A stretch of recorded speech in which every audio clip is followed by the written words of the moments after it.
You and I are gonna be doing a lot of things that I think impact the family. We've got one great project coming up, that I love. We're gonna be doing a thing, that you've been at for a long time. We're just gonna put it on television and hopefully inspire people, because you work with young men that don't have fathers in their world. They don't have fathers in their life. And we're gonna shoot a retreat about that this Yeah. summer, right? Are we gonna do that in Georgia? Yeah, you gonna do that at my ranch Yeah, down in yeah. Georgia. Um, it's gonna be great, man, because this is what I need. Because I need people to understand the severity. Like we talk about. It's one thing to discuss a problem. It's a whole nother thing to provide a solution for it, right? If you work for me and you come to me and you go, well, Mr. Harvey, we having a problem right here. If you don't have a fix for it, please don't bring me the problem. Please don't do that to me. Because I got stuff stacked up to here. If I just want to hear what's going wrong, I don't need you to come in here unless you have a fix. We have a problem with our young men today. My foundation has worked with young girls. Marjorie does the girls, and I do the boys. And this is my 14th or 15th year doing this. And I've done over 3,000 young men at the ranch personally. I've done 3 million virtually ever since COVID. 3 million young men. I've done 3,000 live that I bring to my ranch. And what I do is I bring young men to my ranch who don't have active fathers in their life. So they're from single parent homes headed up by women. Because I know the daunting task that women have in raising a young boy. Because how do you get this woman to possibly turn this boy into a man?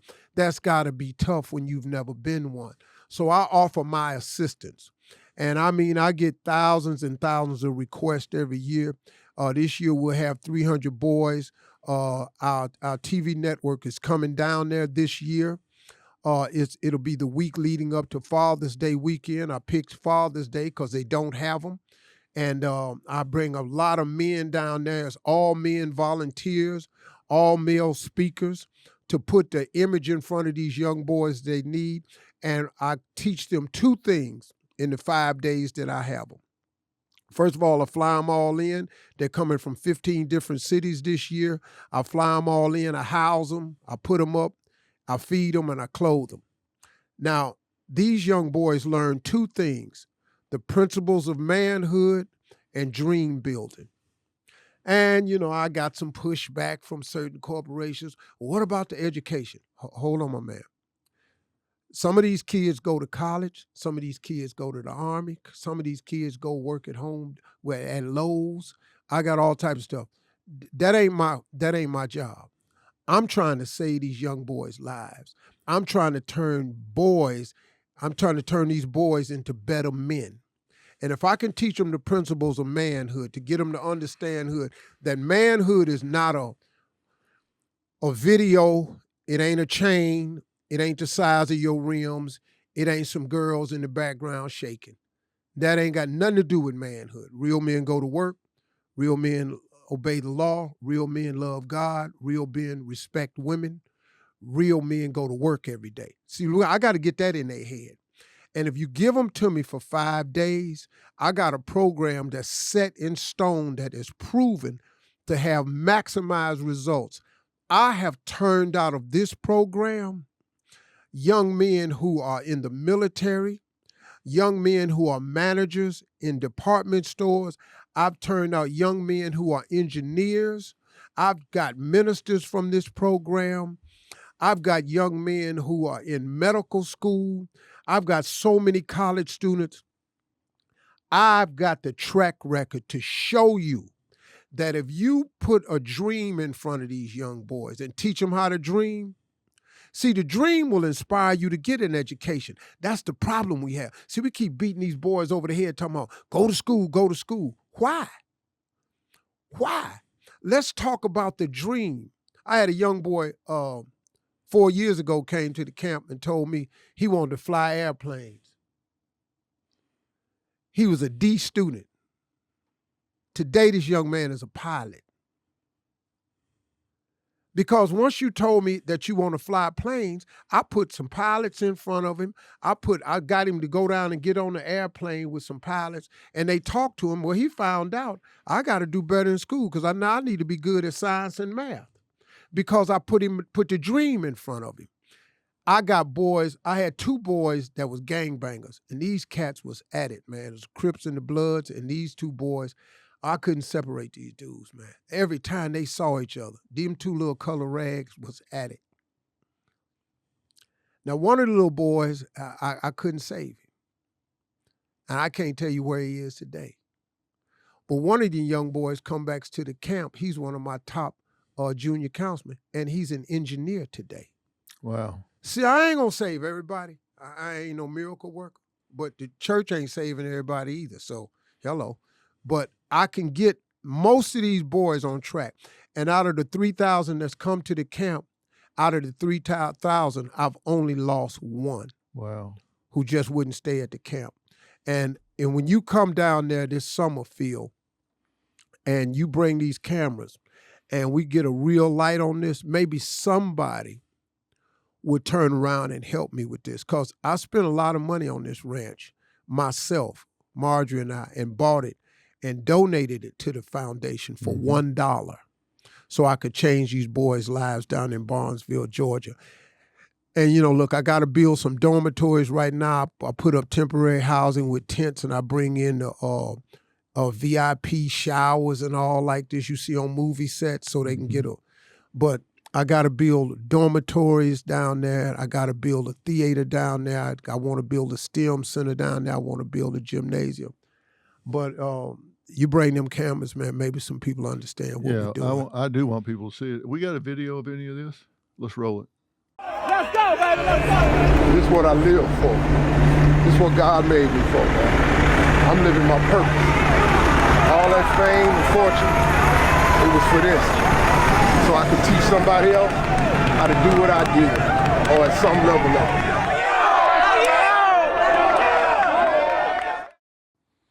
Well, how many boys at a time? 200 to 300 each year. Each year, now, all at the same time? All at the same time.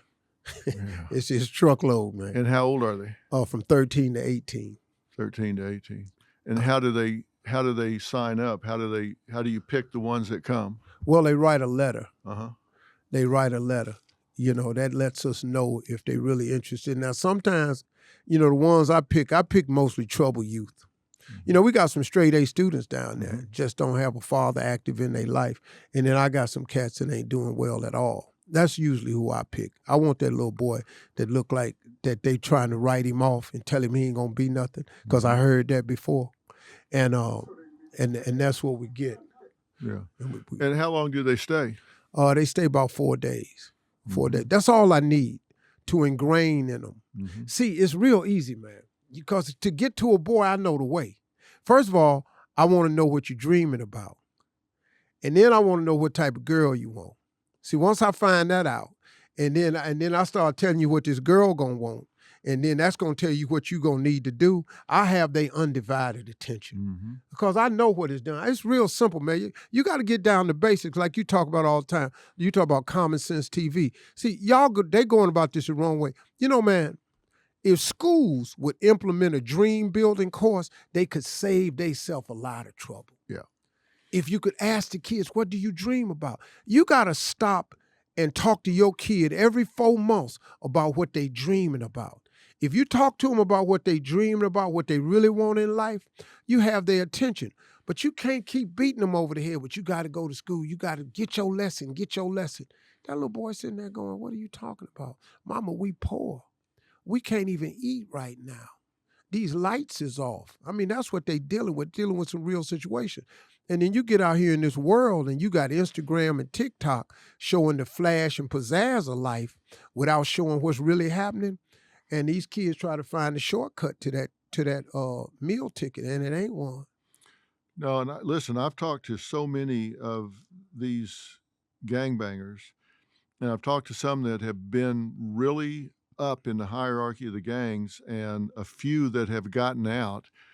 And they tell me straight up that when they hear me say the number one need in all people is acceptance, that's what the gangs use to turn these kids' heads. They don't have fathers in the home. They don't feel a sense of belonging, and that's what the gangs sell. They say, hey, listen, we got your back. We love you. You belong here. And here's this big authority figure that's real powerful to them. And they say, hey, we love you. We'll protect you. This is a family. You belong here. We accept you. And I mean, it's ride or die. I mean, they say, I'm in, and that's how they motivate them.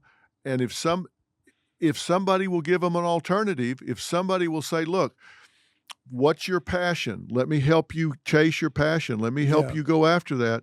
But a kid that doesn't have a dream, doesn't have a passion, doesn't have hope, how do you ever expect to motivate that young man? You got to have, I say that to adults too. If you don't have a passion in your life, what a horrible existence. Man. If there's nothing you're passionate about in your life, can you imagine?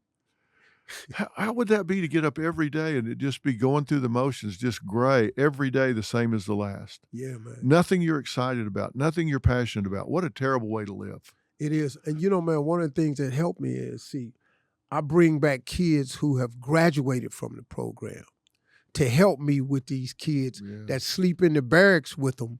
So when I'm not with them, they going, hey, man, listen to me. What this man's saying is right. This is how you get out. I bring ex-gangbangers down to talk to the boys. You know, but I tell you, man, I had the police in there one time. I had the police talking to them boys. Whew. Because they some tough kids. Yeah. And one of the questions to the police officers, we're here to serve and protect. And a handful of boys kept raising their hand. Why y'all keep killing us though, man? Why y'all kill us? And that's a conversation that had to be had. Yeah. And well, all police don't do that. Yeah, but on the news, this is what we doing. This is what we see. And this is what we saw before, you know, there was phone cameras and stuff like that out there too. So it's a real conversation that we have in dealing with real life, man, with some real solutions to it. And you coming there this summer, man, gonna be a big shot in the arm. I really believe that, man.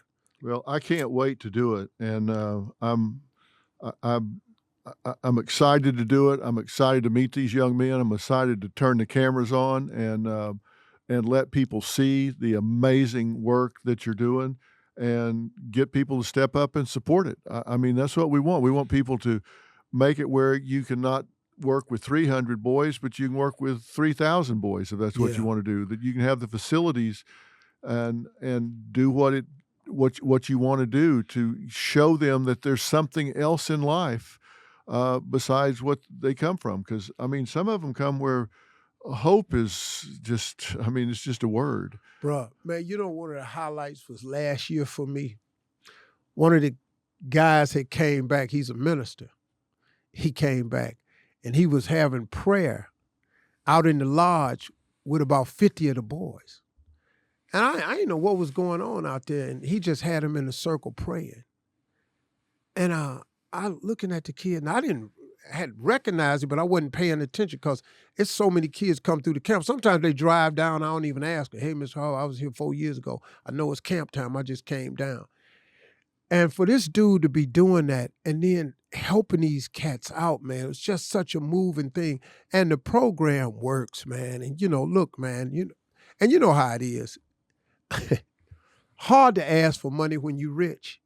You ever tried that? You ever try to ask for some money and you rich, man? That's a funky conversation. Yeah. Boy, because first of all, everybody, when you talking, the whole room is doing this here. Because they think you got it, why don't you give some more? Well, you know, nobody wants to factor in the effort. You know, I have 100 employees that I got to pay, and I got to pay for the ranch, and I got to pay for this food and all this here, and then I got a company to run, and I got some employees that's waiting on a check, and they just think it's a bottomless pit of money. So it's kind of hard, and then I'm not that guy either. It's really hard for me because of my pride level, because I've been pulling myself up by the bootstraps a long time. It's just that I done ran up into, I know 300 boys that just need boots right now. Yeah, Skip exactly. the straps. You Yeah, know. and people either help or they won't, and if they think it's not the right thing to do, it's not the right thing to do. But we'll ask anyway because the boys deserve it, and you can't do it for everybody. You can only do so much, Right. and then you got to get some help. Yeah. And so we'll ask for some help. I've never uh, thought I could do everything by myself. You can't do everything by yourself. But those people that want to help will help, and those that don't won't. But I think when they see what's happening here, they're going to want to be part of that. Maybe they give their time, maybe they give their money, That'd be great. whatever. But Yeah. we're going to give them a chance to see what's going on. Yeah.